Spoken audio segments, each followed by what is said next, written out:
ng salita ng Panginoon. Alam po ninyo, hindi man po nagsasalita ang mga tao na nakapaligid sa inyo, pero mararamdaman po natin sa kanila yung pag-aalala, yung worries. Yung nagtatanong sila, paano kung hindi na bumalik yung tulad ng dati? Paano kung mas pahirap ng pahirap yung atin pong sitwasyon? Meron pa kaya ekang pag-asa kung sakali na hindi na maging normal yung nangyayari sa atin, lalo na sa buong daigdig na ito sa sanlibutan. So, lahat po tayo ay anxious. Meron tayong pag-aalala sa atin pong buhay, sa atin pong pamilya, sa lahat po halos ng bagay. At normal naman daw po ito na maramdaman po natin. Okay? Sapagkat yan ay isang damdamin. Bilang isang tao, nararamdaman po ito. At iginagalang po namin yung damdamin ninyo. Pero dito daw po sa panahon ng pag-aalala, hindi po ang damdamin daw natin ang mahalaga, kundi kung ano yung damdamin ng Diyos para po sa atin. Kasi tanging ang Diyos lang ang may final say sa magiging kalagayan po natin. Agree po kayo sa akin? Sapagkat ang nakakaalam po ng lahat ng kaganapan at mangyayari sa atin pong mga buhay ay walang iba kundi po ang atin pong Diyos. At kung bakit po nag-aalala at nababahala ang sino man sa atin, meron po itong ugat o dahilan. At kailangan po natin ito, mga kapatid, na ma-address. Otherwise, kapag hindi po natin ito na natukoy kung ano ang pinanggagalingan, bakit tayo nag-aalala at nababahala sa buhay, then mananatili po na gano'n ang atin pong kalagayan. At yan po yung gusto kong i-share sa inyo this morning. Hindi po yung root, kundi yung cause. The cause of anxiety. Yung pinanggagalingan po nito, pinagmumula nito. Bakit nga ba meron pong pag-aalala? Merong pagkabalisa. Saan ito nanggagaling? Anong pinagmumula nito? Sa Matthew 6:25, mga kapatid, pababa, downward. Matthew 6:25. May 4 na beses dito na sinabi ng Panginoon, do not be anxious. 4 times.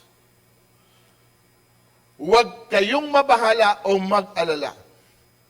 Bakit po kaya niya sinabi ito 4 times? Sapagkat alam po niya na ang bawat isa po sa atin ay prone. Saan? Na mag-alala. Hindi maiaalis talaga na tayo ay, mabalisa o mag-alala. Okay? At kung bakit po niya ito sinabi, yan po ang atin pong pag-uusapan. At ito po yung atin pong teksto. Matthew 6:25, therefore I say unto you, be not anxious for your life, what you shall eat or what you shall drink, nor yet for your body, what you shall put on. Is not the life more than the food, and the body than raiment? Kaya't sinabi ko sa inyo, huwag kayong mabagabag tungkol sa pagkain at inumin, na kailangan ninyo upang mabuhay, o tungkol sa damit na kailangan ng inyong katawan.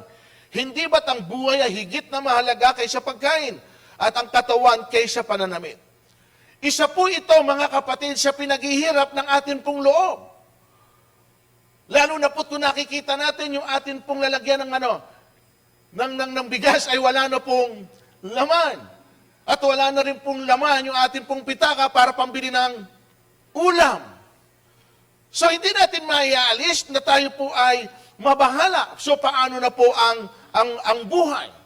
Verse 25 yan. Sa verse 27, ito po yung pangalawang binanggit ng Diyos. And which of you by being anxious can add 1 cubit unto the measure of his life? Sino sa inyo ang makapagpapahaba ng kanyang buhay? ng kahit isang oras sa pamamagitan ng kanyang pagkabalisa o pag-aalala. Nagtatanong po siya rito, sino raw sa atin ang pwedeng magdagdag ng kanyang buhay kahit isang oras lang sa pamamagitan ng worries? Meaning, kung hindi daw natin kaya na dagdagan ito, okay? Kung hindi natin po kaya o kaya natin, tayo mismo ang gumawa ng paraan. Pero kung hindi daw natin kayang dagdagan yung buhay natin ng kahit man lang isang oras, then wag daw po tayong mag-alala. Wag nating dagdagan pa yung pahirap ng kalooban po natin. Ibigay po natin ito saan? Sa atin pong Diyos. Yun po yung pangalawang anxiety. Yung pangatlo, be not therefore anxious, saying, what shall we eat, or what shall we drink, or wherewithal shall we be clothed? Kaya't huwag kayong mabalisa tungkol sa inyong kakanin, iinumin, o daramtin. Dito mga kapatid, sinasuggest niya na huwag na tayong mabalisa tungkol sa mga bagay na yon. Huwag na tayo kang mag-alala. Sapagkat hayaan mo na ako ang mag-intindi nito para po sa inyo. At ito po yung isa, yung pang-apat, verse 34. So do not worry about tomorrow. For tomorrow will worry about itself. Each day has enough trouble of its own. Kaya huwag na inyo ikabahalang para sa araw ng bukas. Sa kanan ninyo harapin kapag ito'y dumating na, sapat na ang bawat araw ang kanyang mga suliranin. So dito mga kapatid, sinasabi po niya na huwag po tayong mag-alala. Yung ekang wala pa at hindi pa nangyayari, mga kapatid, huwag na nating isipin. Saka na daw po natin ito harapin kung dumating na. Kasi po, dagdag alalahanin pa ito sa inaalala natin ngayon. Get it? Tama po? Kasi meron na tayong pong hinaharap ngayon. Pero pinipilit pa rin natin pong harapin yung mga darating na hindi pa natin alam nga kung darating. Paano ang araw ng bukas? Paano sa susunod na linggo? Paano sa susunod na buwan? Hindi pa ito nangyayari. Hindi pa dumarating. Hayaan mo yung araw na ito, yun muna ang atin pong harapin. Amen? At dito, hindi naman po sinabing walang alalahanin. Malinaw po na sinabi rito, kaya nga 4 times meron pong alalahanin. Pero ang tanong, saan nga po ito nanggagaling at ano ang pinakaugat ng atin pong pag-aalala? Gusto niyo na malaman kung ano sanhi? Kung bakit po tayo nagwo-worry? Kung bakit meron tayong pag-aalala? O ito po, ang dahilan. Kung ang mga damo sa kabukiran na may buhay ngayon ay kinabukasi ginagatong sa kalan, ay dinaramtan ng Diyos, kayo pa kaya? O ito problema. Basa, sabay-sabay. That is the root. That is the cause of anxiety. Lack of faith. Yan lang po ang dahilan, mga kapatid. Tatandaan nyo, sa oras po kasi na meron po tayong nararamdamang pagkatakot, pagkabalisa, pag-aalala, dapat alam po natin kung sino ang sasabihan natin at kung sino ang tatawagan natin. Kasi siya ang nagsabi nito. Ito po yon. Cast all your cares upon Him because He cares for you. Tama po ba? Siya po ang may sabi nito. Cast all your cares upon me because I care for you. Ewan ko kung nandiyan, 1 Peter. Oh, basa.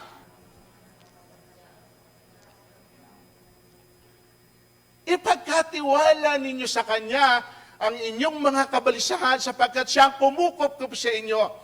Kung ang Diyos ang kumukop-kup sa atin, ano po mga kapatid ang dapat nating ipag-alala? Pag sinabing kup-kup, kumakalinga. Amen? He cares. He really cares. Amen po? Yun ang kailangan nating maintindihan, yung pagmamalasakit na ito ng Panginoon. Yung pagpapahalaga ng Panginoon sa bawat isa po sa atin. Kapag naunawaan po natin na ganun po kalalim yung pagpapahalaga ng Diyos sa bawat isa po sa atin, malelesin po, mga kapatid, yung atin pong pag-aalala. Sapagkat nasa isip mo, merong isang Diyos na naghigit na nagmamalasakit sa bawat isa po sa atin. So huwag natin isipin yung mga bagay na lalo pang nagpapabigat sa kalagayan po natin o sitwasyon po natin.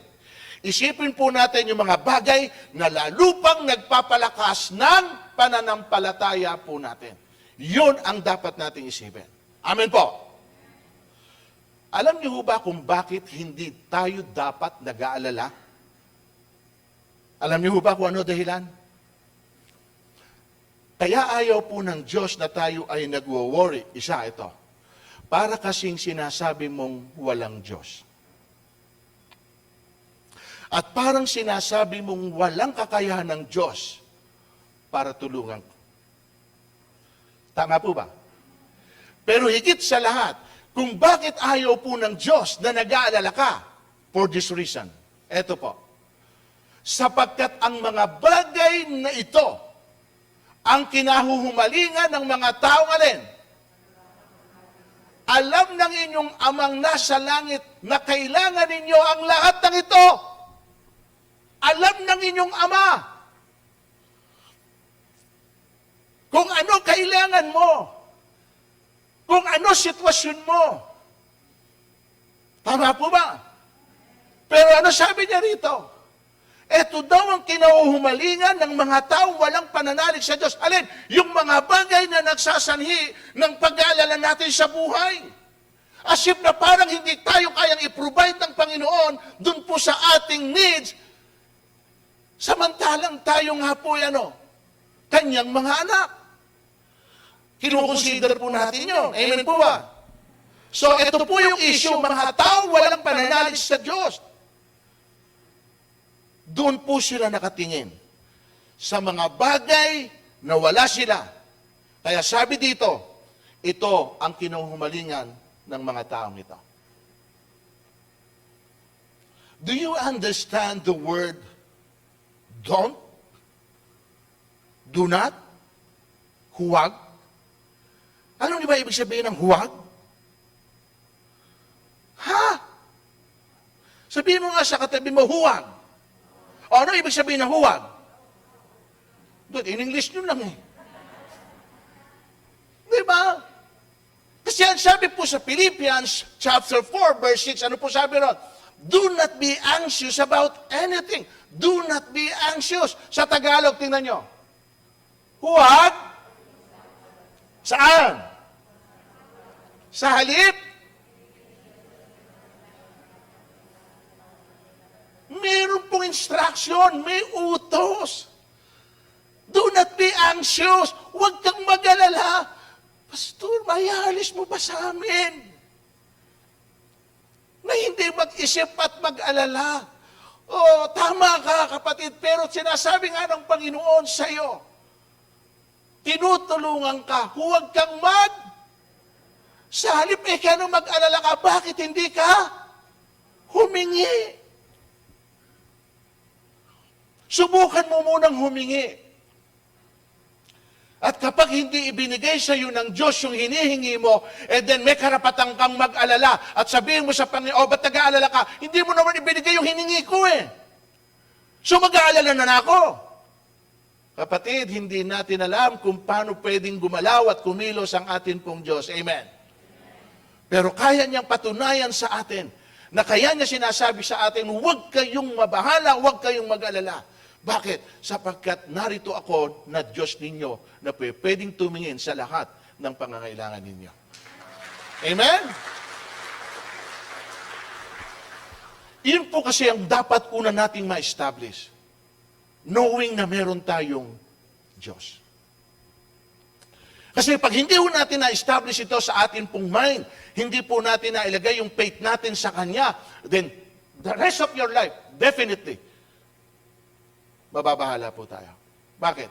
Kasi hindi nga ganun kalalim ang pagkakilala mo kung sino yung Diyos. Mga kapatid, ito. Actually, dapat ito message ko eh. Pero binago ko eh. Sa totoo lang, andyan si Clary din eh. Siya pinagawa ko ng message natin eh. Kahapon eh. Ang topic ko it's about, pero ituturo ko rin sa inyo ito. Ang topic ko, because He lives, I have hope. Konti ko pang baguhin eh. Because He lives, I can face. Diba? Face to face tayo eh. Because He lives, I can face tomorrow. Pero binago ko yun. Because He lives, I have hope. Yun dapat po ang topic natin ngayon. Now, here's my point. Tingnan nyo ito. Yung patay na mahirap isipin na pwedeng mabuhay. Nabuhay.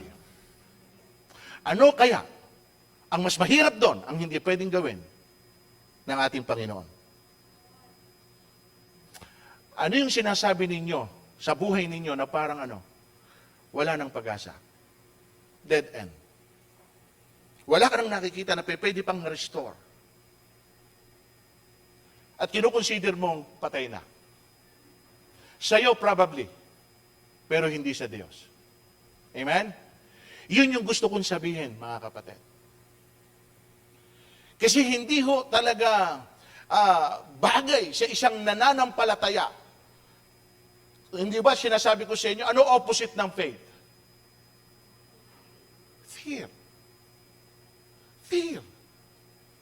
Hindi ka talaga makapag-ooperate sa faith kapag ka nauna yung fear. Yung fear nakapaloob doon yung alin. Kaya ka nga nag-aalala, meron kang takot eh. Tama po ba? Natatakot ka sa maraming bagay.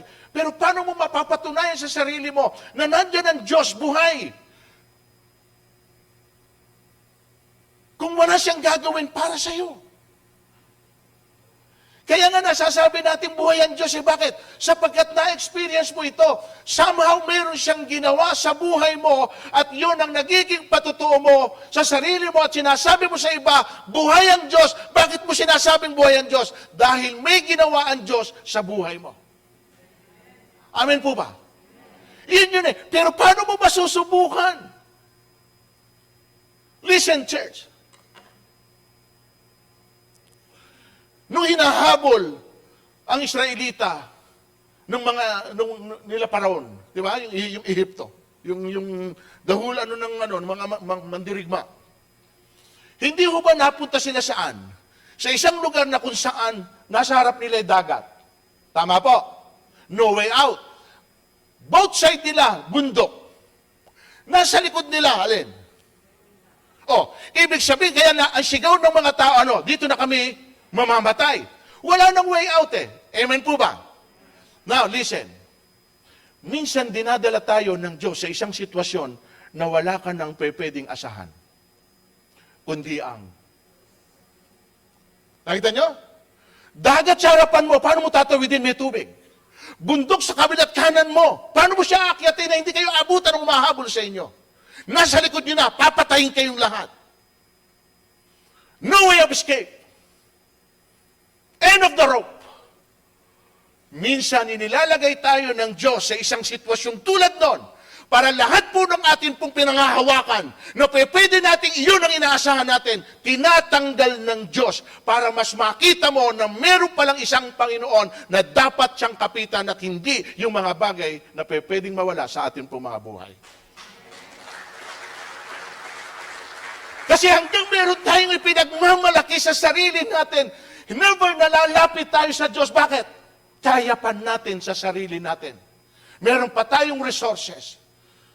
Kaya nga sabi ron, kawawa kayo na nagtitiwala sa mga chariot, sa kanilang mga kabayuhan. Kawawa kayo. Aalisin ko ang tubig, aalisin ko ang pagkain. At tingnan ko kung ano ang ipinagmamalaki ninyo. Yun ang sinasabi ng Panginoon. Kaya dito mga kapatid, hindi natin alam na minsan inilalagay tayo ng Panginoon doon sa sitwasyon na yun, hindi ko para mag-alala, kundi para magtiwala na nariyan siya. At nang mapatunayan natin sa sarili natin na totoo yung sinabi niyang, hindi kita iiwan, hindi kita. Amen? The only way na mapatunayan mo ang isang bagay dahil ito ay nasubukan mo at nalagay ka sa sitwasyon na yon. At doon mo ngayon masabing totoo nga ang sinasabi ng atin pong Panginoon. And Philippians 4:19, at buhat sa kayamanan niyang hindi mauubos. Andun yung willingness ng Panginoon na sinasabi niya sa iyo, ang resources ko hindi niyo kayang ubusin. At willing ako na ibigay ang lahat ng ito ayon sa pangangailangan ninyo. At yan ay sa pamamagitan ng ating Panginoong Hesukristo. Amen! O ano na yung kadugtong niyan? Diba? Sa halip, ito po yung madalas natin binabanggit. Ito, ngunit! Sige!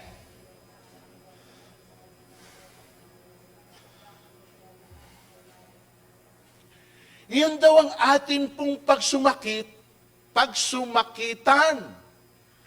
Yan po daw yung atin pong i-decide. Yung pong napagarian tayo ng Diyos at mamuhay ayon sa Kanyang kalooban. Kapag yan ay nangyari po sa atin, huwag nyo na pong intindihin ang anumang pong bagay. Sa kingdom po ng Panginoon, lahat po ng nasasakupan niya, siya ho ang nagpo-provide bilang siyang king. Tatandaan niya. Sa tahanan ng isang pamilya, hindi ho nag-aalala ang mga anak sapagkat may tatay at nanay na nagpo-provide para sa kanila. Tama po ba? Considering na tayo mga anak at siya ang ating ama at nagpapasakop naman tayo sa kanya, anong dahilan para hindi niya i-provide yung ating pangangailangan?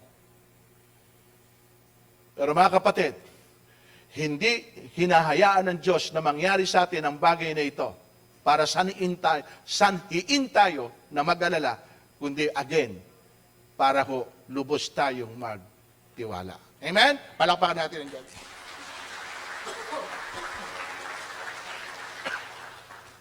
So ito po ang pagtuunan po natin ng ating pong pansin at panahon. Alam niyo bang may sagot ang Diyos sa anuman pong pwedeng maramdaman mo na siyang nagdadala ng alalahanin mo? Do you know that? May sagot ang Diyos sa bawat nararamdaman mo, anuman ito, na nagsasanhi ng alalahanin mo. Papakita ko sa inyo, ha? Una, kung nakakaramdam ka ng takot, ano sagot niya? Pakinggan niyo, ito, tinan niyo ha. Kapag ako'y, o aking Diyos na dakila, sa iyo ko ilalagak pag-asa ko at hindi po sinabing hindi siya natatakot. Sabi niya rito, kapag ako'y natatakot ba siya? Hindi. Natatakot. Pero tingnan po ninyo mga kapatid, kapag dumating po ang takot, kanino po niya inilagak? So dito, alam mo, kung sakali na dumating ang takot sa iyo, alam mo kung kanino mo ito ibibigay. Lord, natatakot po ako, please. Oh, hindi ba? O ano naman ang sagot ng Lord? O palasak na palasak. Ano sagot? O, sabi niyan. O, ayaw mo paniwalaan?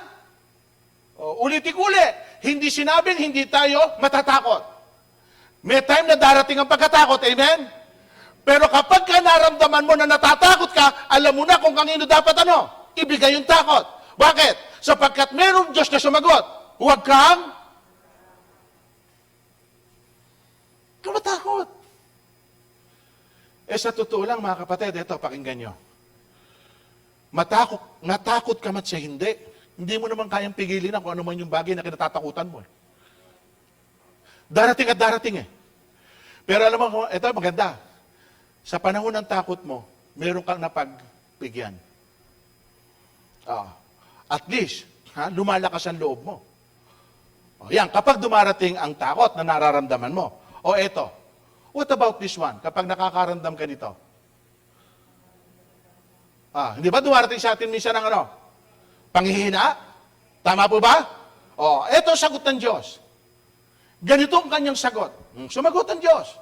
Ang tulong ko'y sapat sa lahat ng pangangailangan mo. Lalong nahahayag ang aking kapangyarihan kung ikaw ay. Kaya't buong galak na ipagmamapuri ko ang aking kahinaan upang palakasin ako ng kapangyarihan ni Kristo.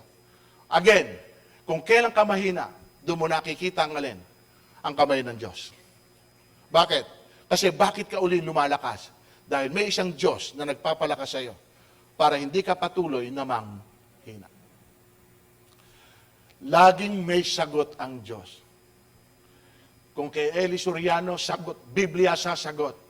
Dito sa atin, Diyos ang sasagot. Amen! Actually, parehas lang yan. Salita yun ng Diyos, Diyos din ang nagsasalita. Amen? Ito pa. Ito pa. Ito nangyayari ito sa atin.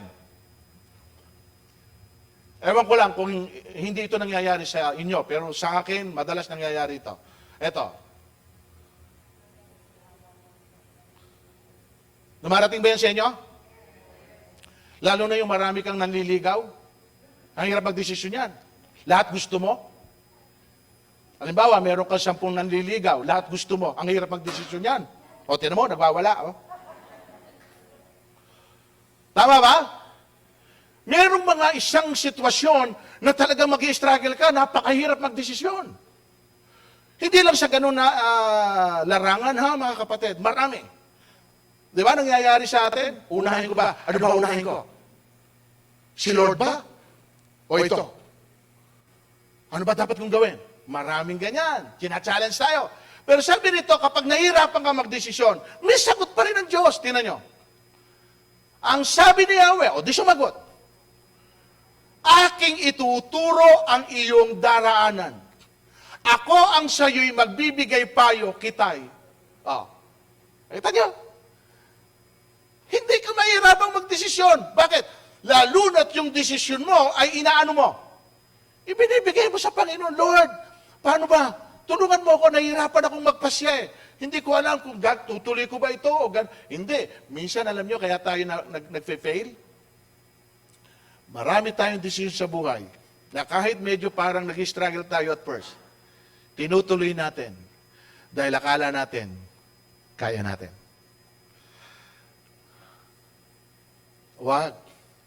Huwag kayong magdidesisyon nang hindi natin kinukonsultang lahat ito sa ating Panginoon.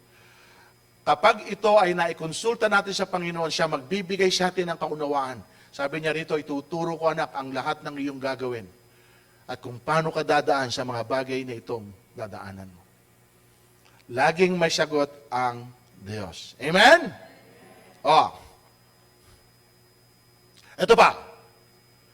Kapag may mga taong gustong manakit sa'yo, may mga threat, nag-aalala ka. Di ba nakakapagpaalala yan? Sino nasubukan na rito na i-threat, takutin? Di ka na ikaabuti ng bukas. Kapatid, kapag kami nagsalitang ganyan, kapatid, nakakatakot yan. Hindi ka makakatulog niyan. Lalo na't alam mo kung sino yung tao na nag-threat sa'yo. May kakayahan? Sino rito naranasan na? Buti, salamat. Walang nananakot sa inyo. O kayo nananakot. Palagay ko, kayo nagtitreten sa kanila, hindi kayo tinetreten nila. Ito kapatid, kapag ka daw mayroong pong tao, nag-aalala ka, na tinatakot ka. Isa lang yung ibibigay ko isa lang. Pero meron ito actually sa 54:17 ng Psalm ng Isaiah, there is no weapon formed against you shall prosper. Wala anumang ikasandata ang maaaring gamitin laban sa iyo. Okay? Ito yung gusto kong makuha nyo. Isa lang. Ano pa masasabi natin tungkol dito? Kung ang Diyos. Sige. Kaya wala kang, nasa side mo ba Diyos? Nasa panig mo ba ang Diyos? Kahit sino tumakot sa'yo, hindi ka mag-aalala. Bakit? Kapag hindi pinahintulutan ng Diyos na masaling ka, ni sabi nga ng Diyos, ni maging dulo ng iyong buhok, hindi nila magagalaw. wala akong makakagalaw sa iyo.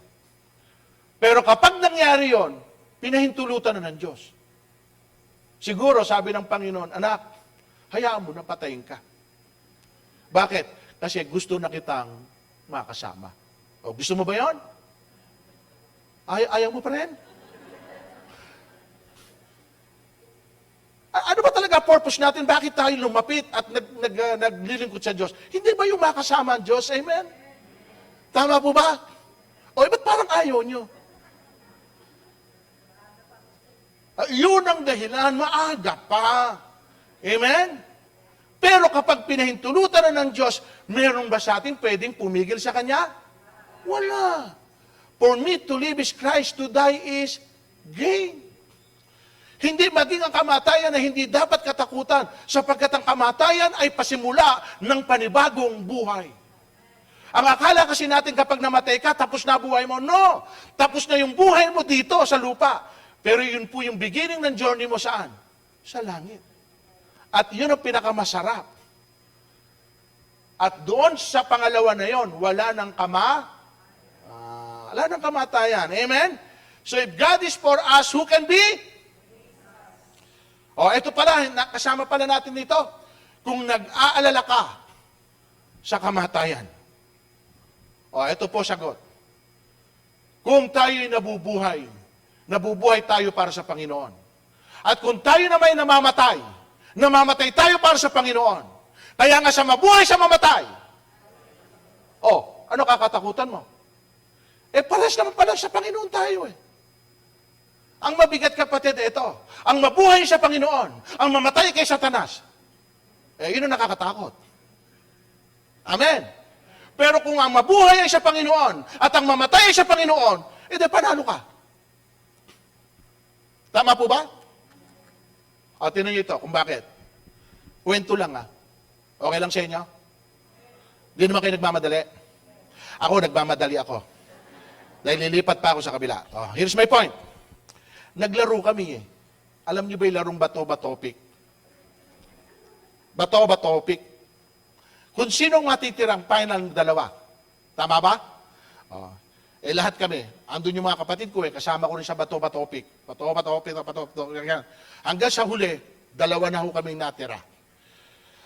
Ang natira ako, at saka yung kapatid kong si Mercy. Okay. Ibig sabihin, kapatid ko yun Kapatid niya ako. Kahit kanino mapunta yung pera, alam ko kakatakutan. Bakit? Kapatid ko yung nakakuha. At kung ako man ang nakakuha, kapatid niya ako, ano dapat yung katakot? Kung ibang tao, matatakot ka. Bakit? Akin na yun At kung ibang tao ang nakabangga ko nung huli na yon, mag-uusap na lang kami, hati na lang tayo. Para pares tayong meron. Tama ba? Kapatid ko, wala akong takot. Bakit? Kahit na anong gawin ko, sige, bato-batopik! Kung sino lumabas, di panalo. Ang kapatid ko ang nanalo, nanalo ka.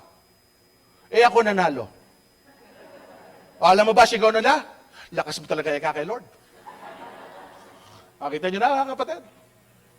Kasi nga, hindi ka takot Bakit hindi ka takot? Panatag ka dahil hindi naman mapupunta sa iba yung nasa iyo anong ibig ko sabihin?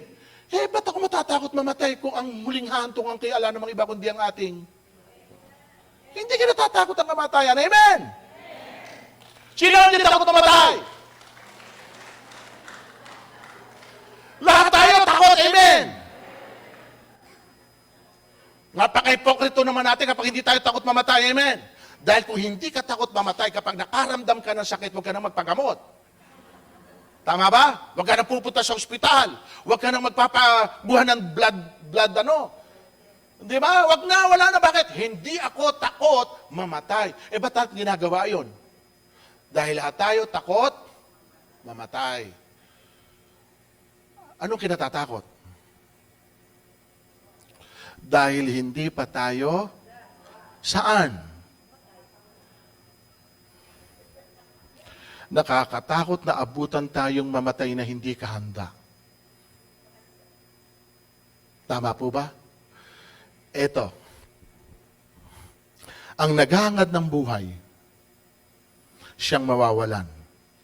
ang mawala ng buhay, siyang magkakaroon. Tingnan niyo yung mga taong meron ng ataol at saka damit pamburol, hindi pa mamatay-matay. Bakit? Hindi takot mamatay. At kung ano inaayawan mo, mga kapatid, yun ang parang dumarating sa'yo. At kung ano man yung sinusubo mo sarili mo, parang lumalayo sa'yo. Tama po ba? Tingnan niyo mga kapatid. Yung parang masyado kang, after sa pera, subukan mo, nawawala pera. Nawawala. Pero parang baliwala sa'yo pera, tinan mo yung pera. Panayang dating. Bakit? Sabi niya, pansinin mo naman ako. Dahil baliwala sa'yo pera, hindi mo siya masyado, hindi ako after sa'yo. Sabi nung pera, uy, intindi mo naman ako. Pansinin mo naman ako. Siya dating ng dating. Ang walang ginawa kundi humanap ng pera, layo ng layo. Hindi makita, nasaan yung pera? Layo ng layo. Amen? Amen po ba? Sample lang ito. Subukan mong magdaan sa bahay na maraming aso. Hahabulin ka. Hinahabol ka ng aso. Tama? Subukin mong habulin yung aso. Yung aso tatakbo. Tama? Tama? Kung ano hinahabol mo, lumalayo. Magpahabol ka. Sige pera, habulin mo ako. Yun ang sikreto. Amen? Ngayon, ito ano ibig sabihin? Sa kamatayan, huwag mong katakutan. Dahil kapag dumating yun, kahit ano gawin mo, darating yun. Pero ang pinakamaganda ito, alam mo kung saan ka pupunta. Amen? Palakpakan natin si Lord. 49. Dugtungan natin. 14:8 49. Nawala. Sapagkat si Kristo ay namatay at muling nabuhay upang maging Panginoon ng mga patay at mga buhay. Okay? And then ito yung panghuli. Kapag pinanghihinaan ka ng ang mangunguna sa'yo, sasamahan ka niya, hindi ka niya pababayaan, kaya't kita niyo? Huwag kang matakot ni panghinaan ng loob. Kaya yung lahat ng binanggit ko, kung yung po ay nararamdaman mo, kapatid, lahat ng ito may sagot ang atin pong Diyos. At kung doon po sa hindi ko nabanggit, meron pa rin pong isasagot ang Diyos. Bakit? Sapagkat hindi pwedeng hindi kayang resolbahan ng Panginoon ang anumang atin pong sitwasyon at kalagayan. Yan ang kahalagahan na makilala mo si Kristo. Yan ang kahalagahan na mayroon kang Kristo. Yan ang kahalagahan na mas pinapahalagahan mo si Kristo. Dahil sa mga mangyayari, sa nangyayari, walang ibang makakatulong sa atin maliban sa atin pong Panginoong Jesucristo. Amen po ba? Walang iba, tanging siya. At kung siya lang makakatulong sa atin, then sino lalapitan natin? Sino pagtitiwalaan natin? Mga kapatid, anong sanhi ng pag-aalala? Lack of faith. Yan po ang i-work out natin. Na yung pananampalataya po natin ay mas lalong lumalim sa Panginoon. At kapag ka ito ay malalim, na talagang buong buhay mo ay kaya mo na ipagtiwala sa Panginoon, wala na tayong pwede pang alalahanin sa buhay. Amen? Sapagkat sa kamay ng Panginoon, secure ang lahat ng bagay. Sa Kanyang papuri. Palakpakan natin ang ating pong Panginoon. Tayo po'y manalangin, tas po natin ang ating mga kamay. Sa inyong kinatatayuan mga kapatid, meron po tayong dapat na hingi po ng tawad sa Diyos. Ano yun? Yung lack of faith. Sabihin natin sa Panginoon, Lord, I'm sorry kung mahina ang akin pong pananampalataya. Hindi ko magawang lubos na magtiwala, umasa sa iyo sa lahat ng bagay, lalo na't nakikita ko ang sitwasyon ko at ang buhay namin. Hingin natin sa Panginoon, Lord, tulungan mo ako na ma-establish yung faith na ito. Wala namang ibang makakatulong sa akin maliban sa inyo. Walang pwedeng sumagot ng lahat ng tanong ko maliban po sa kayo. So help me, Lord. Tulungan mo ako. Patibayin mong pananampalatayang ito na kung dumarating yung anumang alalahanin sa buhay. Di ba mga kapatid, kaya marami po ang nagpapakamatay. Marami ang nadidepress. Sapagkat masyado silang nag-aalala sa mga bagay na kinatatakutan nila. Hindi yan ang kalooban ng Diyos sa bawat isa sa atin. Kapatid, kapag dumarating sa iyo, may tumatakot, may naglalagay ng anumang sa isip mo na pinaparalyze ka nito, doon mo sabihin sa Diyos, doon ka humingi ng tulong sa Panginoon, Lord, tulungan mo ko. Ganito na nararamdaman ko, ganito na nangyayari sa akin. Masyado akong nababahala sa maraming bagay. Nakalimutan ko na meron ako isang Diyos na tulad mo, na kayang ibigay ang anumang bagay, maging ang sarili mong buhay.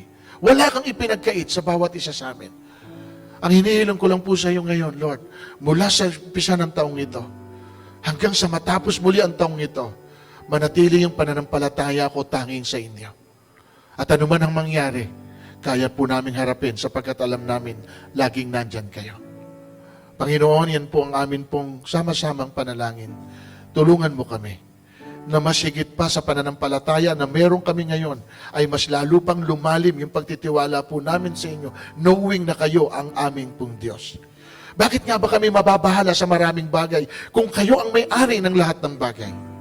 Kung ano man yung amin pong kakulangan, kayo po ang pwedeng magpuno ng lahat ng ito, sapagkat kayo ang nagkakaloob ng lahat ng ito, O Diyos. Lord, kung yung buhay namin, kayo nagduduktong, yung pangbagay nakakainin po namin ang hindi nyo kayang i-provide. Yung kayang mga damit namin, Panginoon. Lord, kung yung mga bulaklak, Panginoon o God, ay kung paano mo raw binibihisan, masigit kami na yung mga anak. Tinuturuan mo kami, Panginoon o God, na ginamit mo ang mga bagay na ito para po, higit sa lahat, sa iyo po kami kumapit, sa iyo po kami, Panginoon, lumapit. Sa iyo po kami, Panginoon, magtiwala. At hindi sa mga bagay na meron po kami na pwedeng mawala in any moment sa mga kamay po namin. Kaya, Lord, salamat po. Dalangin po namin, Panginoon o God, na sa araw po na ito, kung meron mang bumabagabag sa aming pong puso't isip, kung meron mang pag-aalala na tumatakot po sa amin sapagkat meron kaming nararamdaman maging sa pisikal naming katawan, Lord, hinihiling po namin sa iyo. Alisin mo ang anumang pag-aalala. Palitan mo ito ng pagtitiwala. Salamat po. We honor you. We bless you today. We acknowledge, O God, na yung pong goodness mo ay nasa bawat isa po sa amin at kayo po ang sasagot sa lahat po ng aming hinihiling. Pinupuri ka namin sa umagang ito. Ito po aming samot dalangin sa pangalan ni Jesus. Amen and amen and amen. God bless you mga kapatid. Purihin po ang ating pong Panginoon sa kanyang papuri.